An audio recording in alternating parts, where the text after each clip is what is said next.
The Sagnac effect is a phenomenon observed in a rotating system, where two light beams travelling in opposite directions around a closed loop take different times to complete the loop. This time difference is due to the rotation of the system, which causes one beam to travel a longer path relative to the rotating frame, resulting in a phase shift between the beams. Example, imagine a merry-go-round with two runners starting at the same point and running in opposite directions around the edge. The runner going with the direction of rotation takes longer to complete a lap than the runner going against it, because the ground beneath is moving forward. This illustrates how the Sagnac effect works with light. This formula represents the time difference between the two beams, where A is the area enclosed by the loop, omega is the angular velocity, and c is the speed of light.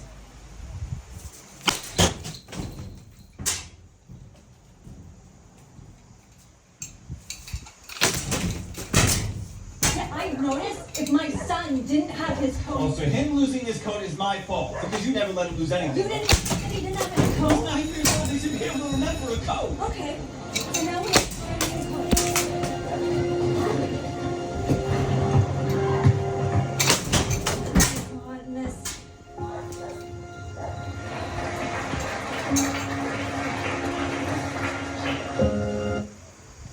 Since the universe contains billions of stars, Sagnac effect.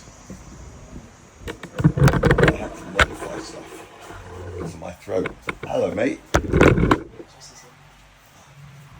Mate, how are you? Good, how are you? Yeah, good. That's good. Right, Sagnac effect. Christian.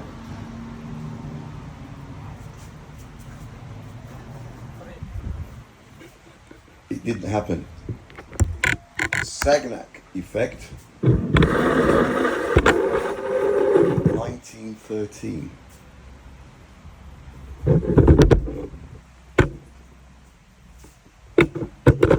I did about 40 minutes this morning and my throat gave out on me. And it was too long. But what I will say, they're all absurdities, okay? All of them are absurdities. But the Sagnac effect, 1913. See those books? Every single encyclopedia that I have, every single encyclopedia I have. 2009 Dictionary of Science.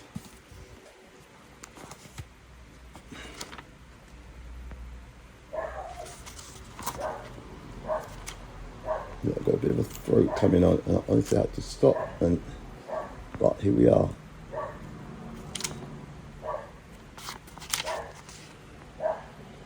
Sack, saddle, sal. No sag. Dictionary of Science, 2009. The first one I went to, for those of you who follow my shenanigans, my Book of Popular Science, 1961. A set of 10 books, awesome books. So, Sagnac effect. Obviously, it will be here, won't it? Because it is interlinked with relativity of all things. What are we doing? Sag, sag, sag. Let's see. Okay. Sand, salt, saint, sack.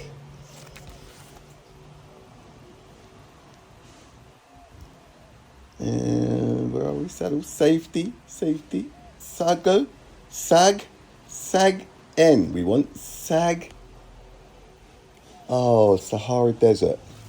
Not in the 1961 book.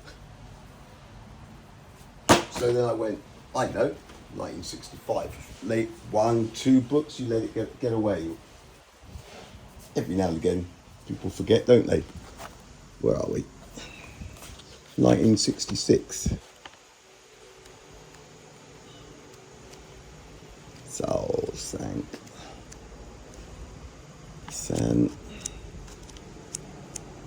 Sal. S-A-I. Okay. Where are we? St. Lawrence. S-A-I. S-A-G we're after. S-A-I. Saint.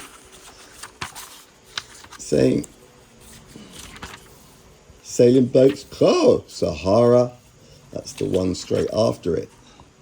Sagittarius. Sag. And then we want N. I-J-K-L-M-N comes after the I. Sago. Saguaro. No, not there. Let's just go one back just in case they got a letter wrong. No, it says brush. Not in the 1966. And I continued. Every single encyclopedia, every single S, I thought, you know what? Advanced level physics. It's going to save the day. But you know what? Well, this is an absurdity anyway, isn't it? It's all made up. Where are we? Sac. No sac. What? Advanced level physics. But when I read up online, it's a thing, isn't it? It's a thing. It's interlinked with relativity. Listen to this. See? There's a big difference going on here. Firstly, you don't have any books. The Sagnac effect, also called Sagnac interference, named after French physicist Georges Sagnac. Cannot find him anywhere. Like, it just does not exist. It's a phenomenon encountered in interferometry that is elicited by rotation. The Sagnac effect manifests itself in a setup called a ring absurdity made up BS interferometer. A beam of light is split into whatever, and the two beams, whatever. This stuff did not happen. This, you would have heard me say, they feed things in to justify stuff. Now, this one, if I carry on reading, because I've read it now, it's interlinked with relativity. Boing, boing, like they know each other. But that was 1905, Einstein. If that is the case, it would be in at least one. It is not in any encyclopedia, science book, physics book. It is the Sagnac effect. It is bullshit. Slam dunk. And remember, it doesn't really matter what you say or what you think, because you cannot be objective. You have to trust, or you do trust what people are telling you, because as for understanding any of the science, no. You don't understand how a solar eclipse plays out with either finite or absolute light. So, the Sagnac effect is an absurdity. It's an absurdity. What it's saying is, if you have some kind of system where you have light going that way and that way, if, for example, this whole thing was turning that way, the one that's going towards it will reach first, because the thing is spinning towards it.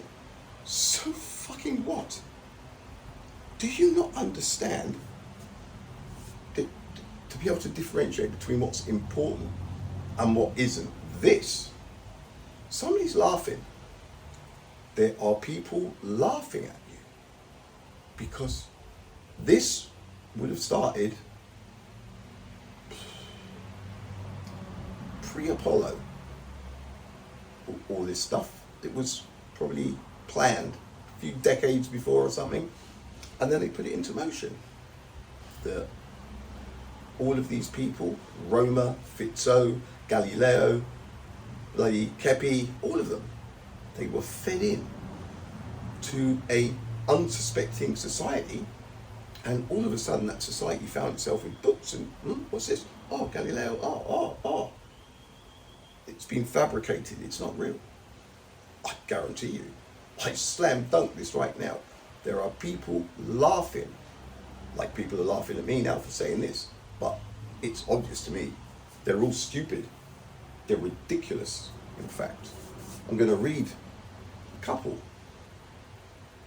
This did not happen. This is them trying to consolidate everything, trying to put as many little things in as they possibly can so that it's all linked, so that it holds itself together. But it's too much. It's too much. I read about this maybe a year ago. So I read all of the things, Fizzo, Galileo, you read all of them. Like you read the encyclopedias, you get an overview. And then I forgot about it. I remember it being something stupid, and I just put it down to just trash with trash. Last week, somebody out of the blue, what about Sagnac? It rang a bell, my ears pricked up, because that's what people do. That is what a lot of you are trained to do. These are your go-tos. What about GPS? That's what you're taught to say. What about Sagnac? Twice in a year, right? I read up on it it was roughly a year ago. Somebody was mentioning it briefly in one of the chats we had, and I'm like, what's that? And then last week, what about Sagnac? So then I looked into it. Online, I thought, this is so stupid. It's so stupid, isn't it? If next time you see a circle like a wheel turning and it's got light in it, the Sagnac effect is taking place. There's light going both ways. The one going against the grain is going to reach it faster than the one going with the grain, because it's got to follow the grain. The tide's moving, it's got to keep up. It's so stupid. That's it. That's what it is. Now, it didn't happen. It's not in any of the books. Now, listen to this. Let's do Galileo. These are the latest. You're going to have to excuse my throat, but I really need to get this one out of the way today. This is my third go. Right. Are you ready? Speed of light. Galileo, 1638. In 1638, Galileo is often credited with being the first scientist to try to determine the speed of light. His method was quite simple. He and an assistant each had lamps which could be uncovered at will. Galileo would uncover his lamp. As soon as his assistant saw the light, he would uncover his. By measuring the elapsed time until Galileo saw his assistant's light, and knowing how far apart the lamps were, Galileo reasoned he should be able to determine the speed of the light. His conclusion, if not instantaneous, it is extraordinarily quick. Extraordinarily quick. Rapid. Most likely he used a water clock, where the amount of water that empties from a container represents the amount of time that has passed. Galileo just deduced that light travels at least 10 times faster than sound. Listen, most likely he used a water clock, where the amount of water that empties from a container represents the amount of time elapsed. So he's there in the middle of the night in the 1600s with a lantern, and so is his mate or his assistant. And he waits. Cowboy, we're done. Sees his mate's assistant's light, goes down, hits the water, stops, and then it's insane. It's the insult to people's intelligence. People, you're never going to live this down. Never going to live this down, okay? Right, what's next? We have now got, let's do Roma. I mean, shit. If you're going to have a hobby, it might as well be observing Io and Jupiter and stuff. 1675, old Roma, 200,000 kilometers per second. 1675. 1675. The metric system didn't come in until about 1790 in France. That's 115 years after Roma thought 200,000 kilometers per second sounds good, but the kilometer came in, the metric system came in over a century later. In 1675, the Danish astronomer Roma noticed, while observing Jupiter's moons, that the times of the eclipses of the moons of Jupiter seemed to depend on the relative positions of Jupiter and Earth. Can you believe that? Imagine that. He's looking up at Jupiter and he's saying to himself, I see those moons appearing out from behind Jupiter, and Earth is moving further away. I'm sure that they're coming out a few minutes later. Do you hear what is being said?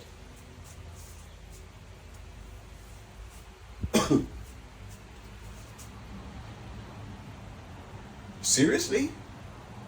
Jupiter, 750,000 kilometers away. If it's round and yada yada yada, and we're not in the firmament, okay? And the moon, only 200 kilometers in diameter, bigger than ours. And Jupiter has a diameter of 139,000, more than 10 times us, a tenth of the sun, in fact. Io, with a 1600s freaking telescope, he had no accurate timekeeping devices. None.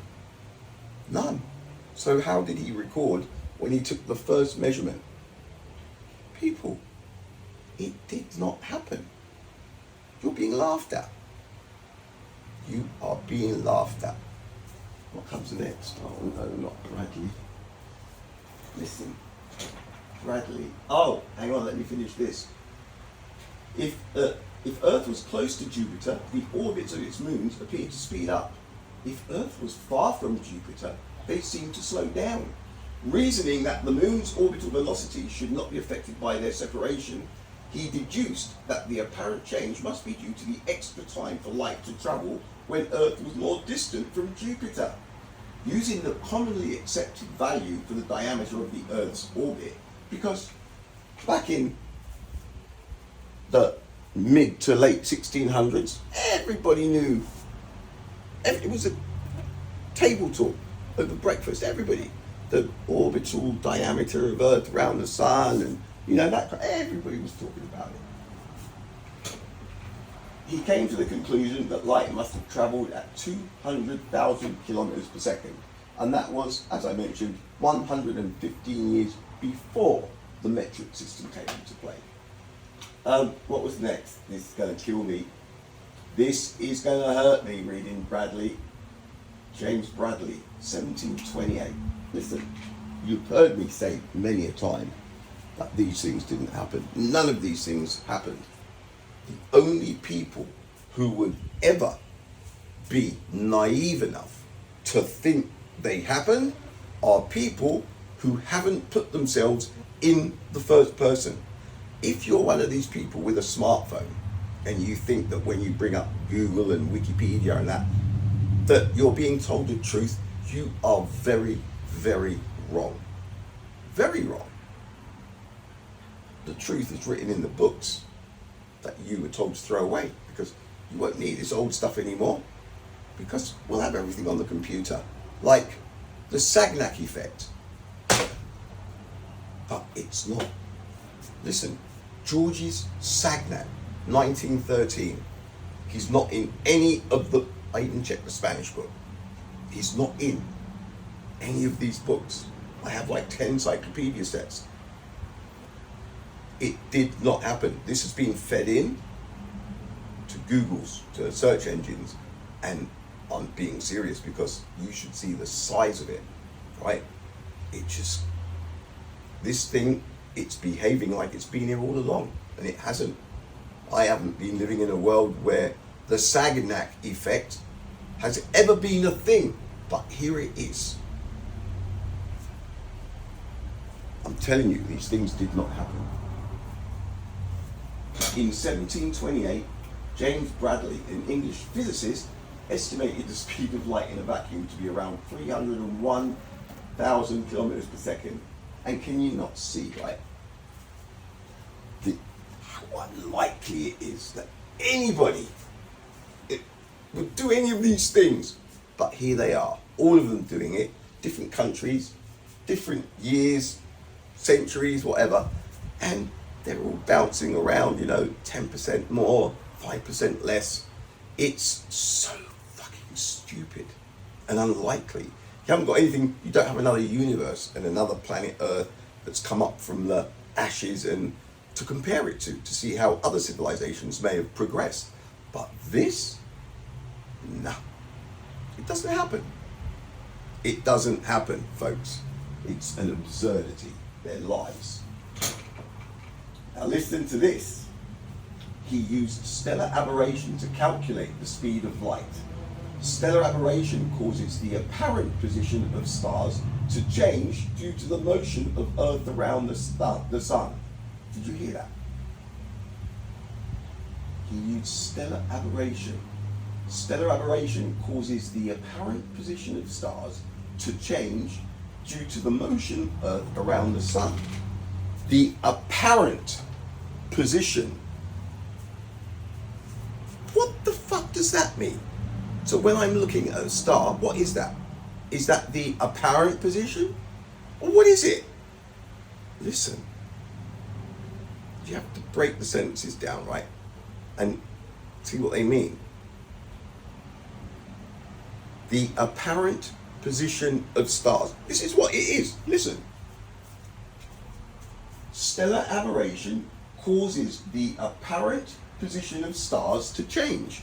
So the apparent position of stars, now I'm looking at a star, is that the apparent position of the star? Or has it already changed? It's so stupid that it doesn't make sense. It doesn't make sense. It's so stupid, right? I've been dying to do this. Here it is. I'm not feeling very well. Now, are you ready? You are going to love this, right? Stellar aberration is approximately the ratio of the speed that the Earth orbits the Sun to the speed of light. Now, anybody, you read it. Go to your Google or whatever, right? Anybody who just heard that sentence and is thinking, yeah, I get that. Oh, sacre bleu. You better not be, because it's time to pay attention to what you're reading. Put the cell phones down for a bit. Start looking around you. Start paying attention. Stop with the letting everybody else do the research for you and start thinking. Let me read that stellar aberration bit again. Stellar aberration is approximately the ratio of the speed that the Earth orbits the Sun to the speed of light. All right? You're welcome. He knew the speed of Earth around the Sun, and he could also measure this stellar aberration angle. These two facts enabled him to calculate the speed of light in a vacuum. Look, I'm amazed that I haven't attacked that phone yet. What else do we have here? Right, I've got to make this hell of a video short. All right, I'm gonna end it in 6. We're aiming for another 5 minutes. Fizeau, a French physicist, Fizeau shone a light between the teeth of a rapidly rotating toothed wheel. A mirror more than 5 miles away reflected the beam back through the same gap between the teeth of the wheel. There were over 100 teeth in the wheel. The wheel rotated at hundreds of times a second. Therefore, a fraction of a second was easy to measure. You're spinning a wheel with 100 teeth on it before electricity, right? And it's spinning hundreds of times every second, 100 times per second, right? And then he shot a laser through it. Right, the green one. No, he didn't shoot a laser. This is 1849, before electricity, 3 decades before. Me, this, 16 kilometers through a wheel with 100 teeth on it, spinning over 100 times per second. And I'm not allowed to have power to do it. Nah, didn't fucking happen. It's an absurdity. Alright, it didn't happen. The wheel rotated hundreds of times a second, therefore a fraction of a second was easy to measure. By varying the speed of the wheel, it was possible to determine at what speed the wheel was spinning too fast for the light to pass through the gap between the teeth to the remote mirror and then back through the same gap. He knew how far the light travelled and the time it took. By dividing that distance by the time, he got the speed of light. Fitzo measured the speed of light to be 313,300 kilometers per second. I'm just running out of steam. People, listen. You're being laughed at, alright? You are being laughed at. Now, you don't have to believe me, but I give you my word of honor. I slam dunk what I am saying. This shit did not happen, alright? To me, it's obvious. It's a fact. It's like the speed of light. It's absolute. There's no doubt about it. Everybody's seen a solar eclipse, but you just cannot, for some reason, take that final plunge. It's confronting, but it's true. But to understand that the truth will set you free, and it will make a mockery of the others who have been having the time of their lives. Oh really, I'm getting a temperature, I think. Look, none of it happened. And this Sagnac effect, one of my favourite books. How long have we got? 2740. Dictionary of biography. I mean, look, if you're not in here, you ain't nobody, right? Sagnac, let's have a look. I mean, everyone's in here, right? Everyone. And this guy, you've heard what's said about it. That would be the first page. So where is it? Sag. So I've got Sade, Sadi, Sagan, Saigo, Takamori, Saint. That's not what we were after. Oh no, it's not there either. I thought, went for the big guns, all the way through. Probably got time for quickly. So, I mean, we wouldn't want to leave the concise encyclopedia of science and technology unopened, would we? Just in case we find Sagnac. There. Where are we?